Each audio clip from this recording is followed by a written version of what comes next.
जो मर चुके हैं उन्हें मरे हुओं के लिए छोड़ दो। आप जानते हैं किसी ने बहुत पहले ये कहा था। ऐसे कई उदाहरण हैं जहां जब कोई मर जाता है तो व्यक्ति के मरने के तुरंत बाद वो चीजें कुछ दिनों तक अपने आप यहां वहां खिसकती रहती हैं। जब तक आप पर्याप्त रूप से स्थापित ना हो और एक खास स्तर की क्षमता न रखते हो, आपको उस दिशा में नहीं देखना चाहिए। आपको यह करना चाहिए, आप मृतकों से जुड़ना बंद कर दें। एक बात जो आपको समझनी चाहिए वो ये कि कोई भी आपकी दादी, माँ, पिता, जो भी वो आपके लिए हैं,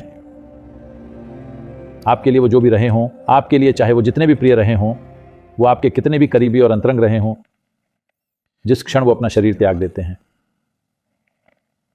उनकी सामान्य मनस्थिति, बुद्धि और भावनाएं, उनके साथ आपका काम खत्म हो जाता है। उन्होंने वो सारी चीजें यहीं छोड़ दी हैं, ठीक है? हाँ, वो सब चीजें उन्होंने यहीं छोड़ दी हैं। वो सारी चीजें जो आप उनके बारे में जानते थे खत्म हो गई हैं। एक दूसरा तत्व अभी भी बाकी है, लेकिन आपका उस तत्व से कभी कोई संबंध नहीं रहा। आपका रिश्ता उनके दूसरे पहलुओं से था। उस व्यक्ति के मरने के साथ ही वो सारे पहलू खत्म हो गए। तो जब कोई मरता है तो आप सिर्फ इतना ही करें कि आप उनके साथ बिताए गए खूबसूरत पलों को संजोएं, बस इतना ही।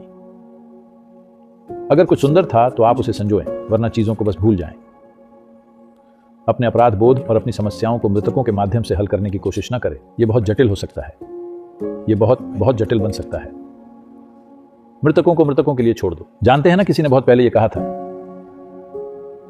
जो मर चुके हैं आपको उन्हें मरे हुओं के लिए छोड़ देना चाहिए। आपको उनसे कोई लेना देना नहीं है। जब तक आप खुद पर एक खास स्तर की महारत हासिल नहीं कर लेते, आपको उस दिशा में देखना भी नहीं चाहिए, क्योंकि आप कुछ मूर्खतापूर्ण काम करने की कोशिश करके अपने जीवन में पूरी तरह से उलझ सकते हैं।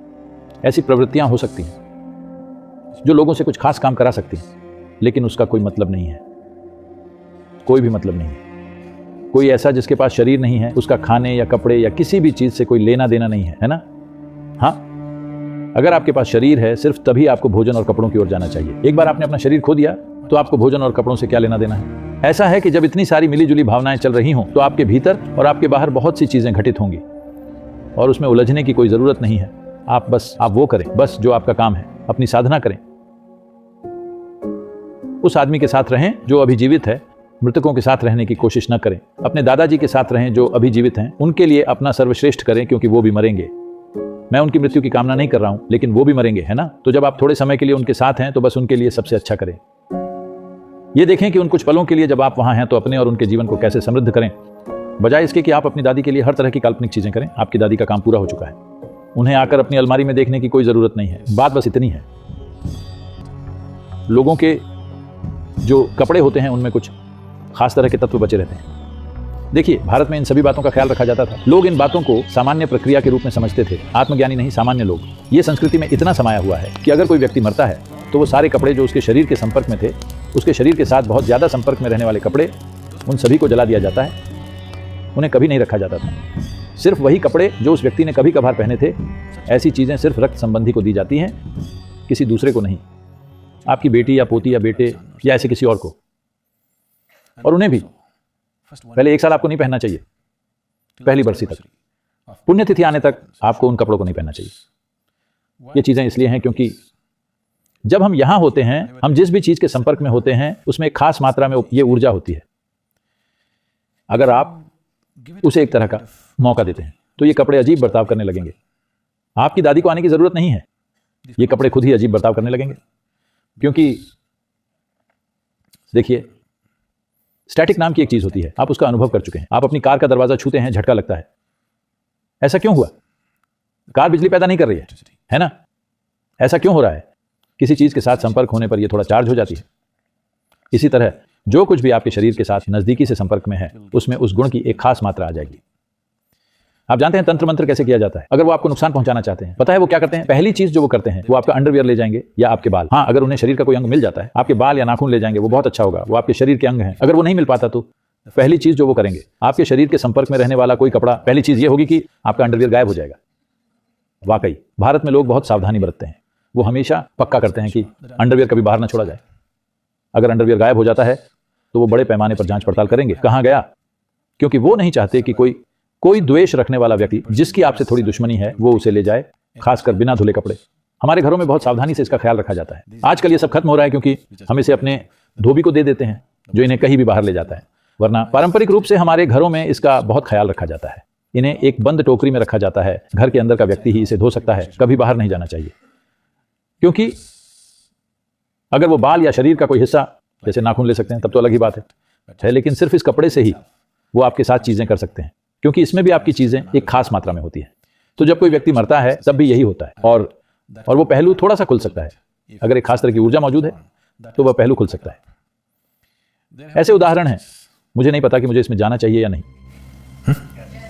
आपको डरावनी कहानियों में रुचि है? ऐसे कई उदाहरण हैं जहां जब कोई मर जाता है और जैसा ये अभी कह रही थी, व्यक्ति के मरने के तुरंत बाद कुछ दिन तक कुछ चीजें, खास तौर पर वो चीजें जिनका उससे बहुत करीब से संपर्क रहता था, वो इधर उधर खिसकने लगती हैं। वो चीजें अपने आप ही इधर उधर खिसकती रहती हैं। वो व्यक्ति आकर कुछ हिलाता डुलाता नहीं है। बात बस इतनी है कि आपकी जो भी ऊर्जा उससे जुड़ी थी वो एक तरह से पीछे हट रही है। वापस लौटने की प्रक्रिया में थोड़ी बहुत अतिरिक्त हलचल होगी। देखिए, अभी आपकी कार का इंजन चालू है, बिना किसी ज्यादा वाइब्रेशन के वो वहां खड़ा है। जब आप उसे बंद करते हैं, जब वो बस बंद होने को होता है, तो क्या कार थोड़ी ज्यादा हिलती है? क्या आपने गौर किया है? आजकल की कारें इस तरह से बनाई जाती हैं कि इस पर आपका ज्यादा ध्यान नहीं जाता, लेकिन पुराने इंजन को आप देखिए, जब आप उसे बंद करते हैं तो वो डुक डुक डुक करके बंद होता है। वो रुक रहा है, असल में उसे धीमा होता जाना चाहिए, लेकिन ऐसा नहीं होता। एक मोड से दूसरे मोड में जाने पर थोड़ा अतिरिक्त वाइब्रेशन होगा।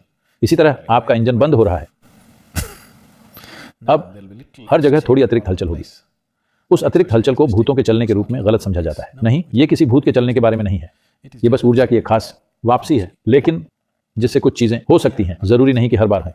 लोग बहुत सी चीजों की कल्पना कर लेते हैं, लेकिन ऐसा हो सकता है, ऐसा होता भी है। तो यह सुनिश्चित करने के लिए कि वो चीजें साफ हो जाएं, अगर आज कोई व्यक्ति मर जाता है तो 3 दिन बाद हम एक तरह की प्रक्रिया करेंगे, 11वें दिन हम दूसरी तरह की प्रक्रिया करेंगे, 13वें दिन एक और तरह की प्रक्रिया करेंगे, 40वें दिन एक अलग तरह की प्रक्रिया करेंगे। ये सब ये सुनिश्चित करने के लिए है कि उस व्यक्ति का कोई अवशेष न बचे, ताकि मृतकों को पैक करके भेजा जा सके, जीवित लोग अपना जीवन जारी रख सके। अगर जीवित लोग मृतकों के साथ जुड़ जाते हैं तो वो तमाम तरीकों से अपना जीवन खो देंगे। ये सारी डरावनी भूतही चीजें दिलचस्प लगती हैं, लेकिन ये आपके जीवन को नष्ट कर सकती है कई सारे तरीकों से, कई तरीकों से, ऐसे तरीकों से जिन्हें आप अभी नहीं समझेंगे, और ऐसे तरीकों से जो जरूरी नहीं कि बहुत सुखद हों। ये आपके जीवन को पूरी तरह से खत्म कर सकती है। मृतकों के साथ आपका शामिल होना, इसका मतलब ये नहीं है कि कोई वहां बैठा हुआ है जो आपके जीवन को चूसने की कोशिश कर रहा है। नहीं, बस मृतकों के साथ जुड़ना ही ऐसा कर सकता है। जब तक कि आप पर्याप्त रूप से स्थापित ना हो और एक खास स्तर की क्षमता न रखते हो, आपको उस दिशा में नहीं देखना चाहिए, जरूरत नहीं है।